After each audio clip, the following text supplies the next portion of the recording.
बिस्मिल्लाहिर्रहमानिर्रहीम। अस्सलाम वालेकुम। मैं हूं अली असगर और आप देख रहे हैं मेरा यूट्यूब चैनल। जरांवाला में मुबैना गुस्ताखी और अहम गिरफ्तारियां हो गई और तहरीक लब्बैक के कारकुनों को गिरफ्तार करने की वजह सामने आ गई। इस वीडियो में हम इसी के मुतालिक बात करेंगे। नाज़रीन कराम, कल जरांवाला में मुबैना तौर पर कुरान पाक की गुस्ताखी की गई थी। उसके बाद वहाँ पर हालात इस कदर कशीदा हुए कि चंद शरपसंद अनासर ने गिरजाघरों को ही नजर आतश कर दिया।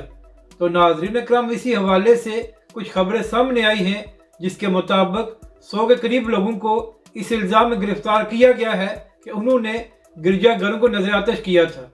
जबकि दूसरी जानब नाज़रीन कराम, सोशल मीडिया पर यह खबरें सामने आ रही थी कि कुछ तहरीक लब्बैक के कारकुनों को भी गिरफ्तार किया गया है। तो इसी हवाले से सीनियर सहाफ़ी मसूद चौधरी साहब ने बताया है कि तहरीक लब्बैक के कारकुनों को गलतफहमी की बुनियाद पर गिरफ्तार किया गया था और अब तहरीक लब्बैक के कारकुनों को रिहा कर दिया गया है।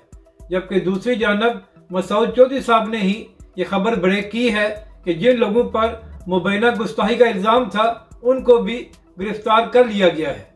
अब नाज़रीन कराम, इसके बाद होना ये चाहिए कि इस सारे मामले की शफाफ इंक्वायरी होनी चाहिए और अगर जुर्म साबित हो जाए तो कानून के मुताबिक उनके खिलाफ कार्रवाई करनी चाहिए।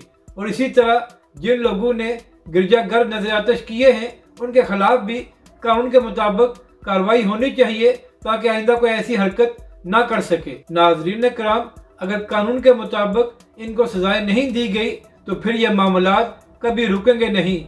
तो इसलिए ज़रूरी है कि जिनके खिलाफ जुर्म साबित हो जाए उनको सज़ा दी जाए। अपनी राय का ज़रूर इज़हार करें कि आपको ये वीडियो कैसी लगी और हमारे इस चैनल को भी सब्सक्राइब करें।